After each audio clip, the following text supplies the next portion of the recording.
Hey guys, here I am. So, my name is Drew, also known as Zenemy, and I am making this because I have been a fanboy lately. I have been watching this show called Haikyuu, and it is this anime about a high school team of volleyball players, and basically it's just a journey of their competition and the players' growth in the process.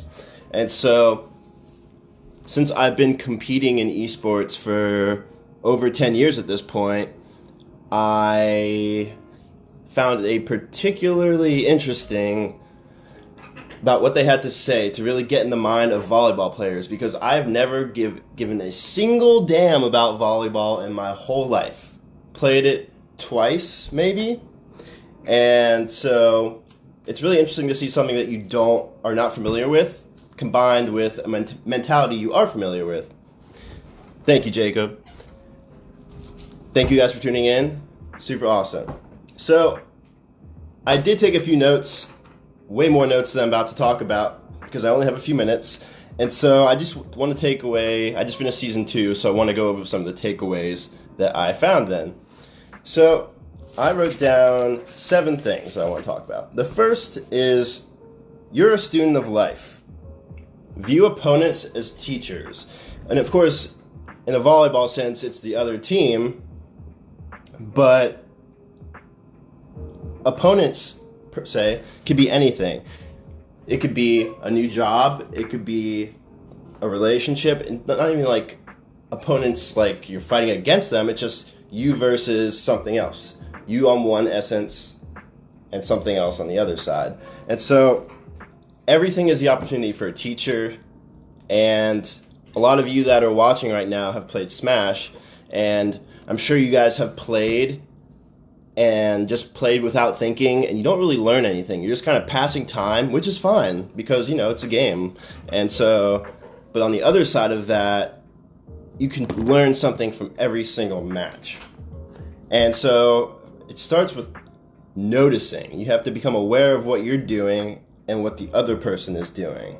And then you can use how they acted the first time to kind of learn about them and see how they'll react the next time, etc. And so they also say that if you're weak, that means there's room to grow. There's nothing more exciting than that. And I kind of get it. I kind of get it because some say it's lonely at the top. I'm not at the top, but I disagree. And so I feel like there's so much to give when you're at the top, but there's so much to get when you're not.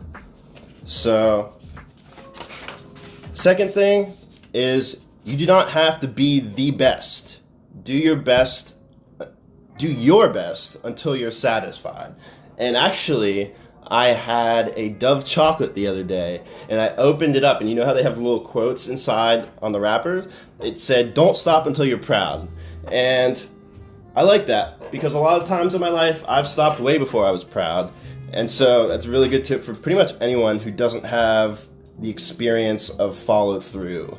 So that made it a little bit extra relevant for me. But I do know the satisfaction of being proud of your play, because I am, a competitor in my own right, and I'm just now, after years of playing, after hundreds of dollars spent, I'm just now getting good. I'm just now playing and being proud of each practice session because I'm learning something from it. And on that note, next thing is, in order to fully enjoy something, you need strength, which I agree and disagree with again. There is such a joy in when it clicks, when you just start to get it. Hopefully I can experience, I know I can, it's just a matter of when. I want to experience this in other facets of life, not just, Smash Brothers, but it's not just like a genius thing. Anyone can do it. Anyone can cross over to that next level. And so one way that they described it in the show is, make the simulation in your head match reality. And for those of us that play, that could be really powerful, because a lot of times we we see things in our head, how we want to play to go out, and then it just doesn't happen. But with enough experience, with enough physical and mental training, you can make the simulation, what you picture in your head, become a reality, and it's really freaking satisfying. So now we're going to jump away from satisfaction. The fourth thing I mentioned is remember your frustrations. There is a particular scene where the volleyball team plays, there's 3 sets, and it was the last set, last hit, which means the next point wins. And then they barely lost. And so one of the first things that the coach says is remember your frustrations. Frustration is real for anyone. Those who forget their frustration after 3 days will always be weak. Don't forget the frustration you're feeling right now, which is really powerful because a lot of times I forget my own frustration, and that's part of why I like the idea of alchemy. For those of you who don't know, alchemy is an old science, pseudoscience, in which people turned elements into gold, particularly lead. So you did that through transmutation. So it changes one thing into another. So turn your frustration, transmute it into fuel, and you'll be an alchemist of your own right. Fifth is that you are not guaranteed anything. Therefore, on the other side of that, nothing is impossible. Meaning, in this case, they were talking about no victory, no match is unwinnable, and you're not guaranteed any wins either. So they use that in terms, of hyping themselves up, but this applies to anything. It goes to entitlement. You're not guaranteed any person. You're not guaranteed any relationship. You're not guaranteed any amount of money or business agreement. You're not guaranteed jack shit. And that's something that life teaches you in one way or another, but it boils down to entitlement. Men, women, everyone has some level of entitlement. So if we can even just begin to be aware of what we expect from the world, then that's a huge step, because odds are we're not going to get it a lot of the time. We're not going to get it a lot of the time. And not everything has to be, disappointing. If you're able to do everything you can, results will follow is another part of that. So are we really doing everything we can? Only then can you start complaining. 99% of the time, we don't do everything in our power because there's only so much that we can control of our lives. So if we stress about things that we can't control, then how far will that get us? Nowhere. It'll just make us more stressed and everything. And then your immune system gets dropped, which means you know how that goes in 2020. Number 6, talent is something you let bloom. Instinct is something you polish. That's a direct quote from this show. And so I found that powerful because I have a little bit of both, and everyone does in different on different parts of the spectrum. So one of the positions in volleyball is a setter. They basically pop the ball up for someone to spike it. And so the most important part of a setter's job is to be able to adapt to those around you, and most notably bring 100% out of everyone you involve with.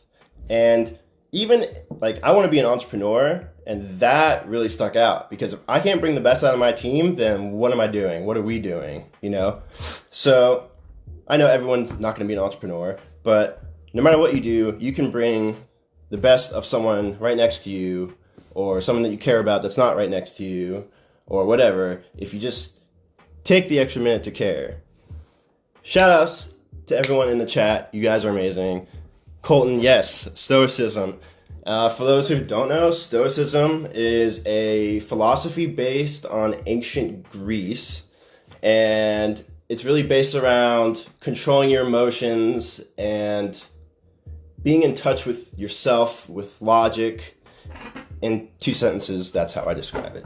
So the last thing I want to talk about is, in general, competition is the ultimate journey of self-transformation. I once heard that entrepreneurship was the biggest goal of the ultimate journey of self-transformation, but I think it's competition, because I've been playing for 10 years and I've learned more about myself than damn near anything in my life, and I'm getting kind of teary about it, because I've met so many amazing people, so many great friends. I've overcome so much loss on all different kinds of calibers. I've succeeded. Just to be able to watch yourself grow into the person or player that you want to be is fucking profound. And so, like I said, I didn't care about volleyball until the show, but competition is competition. Growth is growth, okay? So, as someone who's been experiencing this a lot, I want to encourage everyone to find their own form of competition. Whether it's with yourself, whether it's a team sport, whether it's a video game, like there's so much value to be had in just that journey, that learning to take loss face to face, learning to rewrite what you're telling yourself with what you need to be telling yourself. And on that note, I think that's it, but I highly recommend this show for everyone. Haikyu, Haikyu. And I do have to go, but I'm so blessed to have each and every one of you here. Thank you, Dad, for your excellent commentary. But more like this in the future. I have to go, but much love to all of you. Stay amazing.